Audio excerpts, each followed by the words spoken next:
भदौरिया जी, कल ही मुख्यमंत्री योगी आदित्यनाथ की ओर से दोपहर में इस बारे में ऐलान किया गया कि 45 लाख किसानों का जीवन परिवर्तन करने के लिए गन्ने का समर्थन मूल्य हम बढ़ा रहे हैं। तो वो चीजें भी तो महत्वपूर्ण है। सरकार की ओर से किसानों को राहत देने की बात भी तो कही जा रही है, लेकिन आप लोग खुश हैं क्योंकि बीजेपी को हराने की बात बार बार किसान संगठनों की ओर से की जा रही है और लग रहा है कि भैया इसके जरिए तो समाजवादी पार्टी को फायदा मिल जाएगा, तो पीछे से समर्थन कर दो बंद का भी। चित्रा जी, बड़े अफसोस की बात है कि हमारे बीच में एक किसान भाई की आज मौत हो गई। उनके पूरे परिवार के लिए मेरी पूरी संवेदनाएं हैं, क्योंकि ये किसान भाई हैं, उनके बारे में कोई बोलने को तैयार नहीं। अभी बीजेपी के प्रवक्ता ने बोला, लेकिन किसान की मौत हो गई आज एक हमारे भाई की, उसके बारे में उन्होंने भी नहीं बोला, भानु जी ने भी नहीं बोला।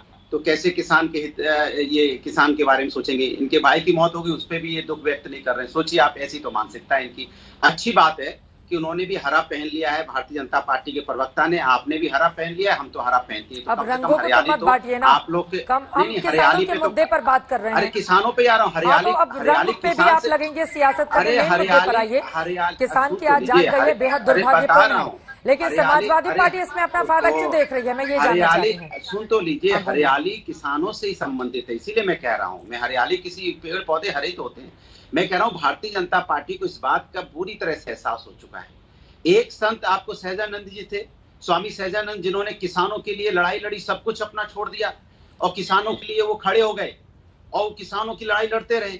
एक हमारे उत्तर प्रदेश में बाबा जी हैं, वो किसान यहाँ धरने पे बैठा हो, किसान की चिंता नहीं कर रहे हैं। तो देखो, दो तरह के यहाँ पे स्वामी हैं, एक स्वामी सहजानंद हैं, एक उत्तर प्रदेश के मुख्यमंत्री जी। तो आप इसी से अंदाजा लगा लीजिए कि आखिर हो क्या रहा है उत्तर प्रदेश के अंदर। उत्तर प्रदेश के अंदर किसान लगातार धरने पे बैठा है, किसानों की मौतें हो रही है, चिंता नहीं है। अब चूंकि चुनाव का वक्त आ गया है, जैसे जो चुनाव करीब आ रहा है, आप किसान के लिए आप यहाँ पे चुनावी वादा आपने शुरू कर दिया। लेकिन किसान क्या समझता नहीं उत्तर प्रदेश का कि आपने 4.5 साल तक हमें दर्द दिया, हमारे 800 लोगों की, हमारे किसान भाई की मौतें होगी, तब तो आप कुछ बोले नहीं। अब आप चुनावी वादा करने आए हो। तो इसलिए हम कहते हैं कि इन सब ये जो भारतीय जनता पार्टी की सरकार उत्तर प्रदेश के अंदर चुनावी वादा कर रही है, इनको किसानों की तकलीफ से कोई लेना देना नहीं। राजीव रंजन जी, किसानों की तकलीफ से सरकार को कोई लेना देना नहीं है क्या? और यकीनन 10 महीने से ज्यादा का वक्त गुजर चुका है, 300 दिन से ज्यादा समय हो चुका है, कोई तो बीच का रास्ता निकले।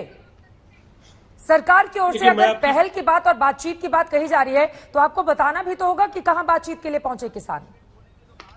देखिए, मैं आपकी बात से पूरी तरह से सहमत हूं, इसलिए कि जिस तरह से किसान आंदोलन को कुछ राज्यों तक सिमटा हुआ लोग मान रहे थे, अब इसके प्रभाव में देश के अनेक राज्य हैं और काफी संगठित तरीके से किसानों के कार्यक्रम भी आज विरोध प्रदर्शन में वहां दिखे। मुझे ऐसा लगता है कि किसान संगठनों ने एक अपने रुख में कांग्रेस को लेकर के तो ये परिवर्तन जरूर लाया कि गाजीपुर बॉर्डर पर दिल्ली प्रदेश कांग्रेस कमेटी के अध्यक्ष को उन्होंने धरने से उठने के लिए कहा और उन्हें वहां से जाने के लिए कहा। दरअसल ये कांग्रेस बनाम भारतीय जनता पार्टी का सवाल नहीं है। सबसे बड़ी बात क्या है कि किसानों के साथ अगर इस मांग को लेकर के देश भर के किसान साथ हैं और किसान बिल में कुछ भी ऐसा नहीं है जिसको आज तक आंदोलनकारी चिन्हित कर पाए, फिर भी कृषि कानूनों के प्रारूप से अगर वो सहमत नहीं है तो केंद्र सरकार को अपनी रणनीति में बदलाव करना होगा। इसलिए कि या तो ये क्या बदलाव करें? क्यों नहीं मुख्यमंत्री नीतीश कुमार बोलते हैं प्रधानमंत्री से, क्या बदलाव किया जाए? मुख्यमंत्री नीतीश कुमार जी इस 3 कृषि कानूनों में एक कानून को लेकर के हमारा स्टैंड है।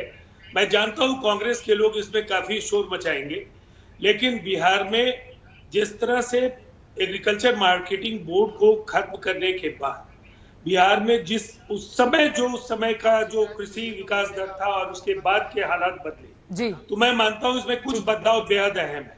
लेकिन किसान अगर इस परिवर्तन को मानने के लिए तैयार नहीं है तो निसंदेह केंद्र सरकार को उनकी खुशहाली के लिए अगर कदम उठाना है तो उनका संतुष्ट होना बेहद आवश्यक है। चलिए राजकुमार, इसीलिए ठीक है।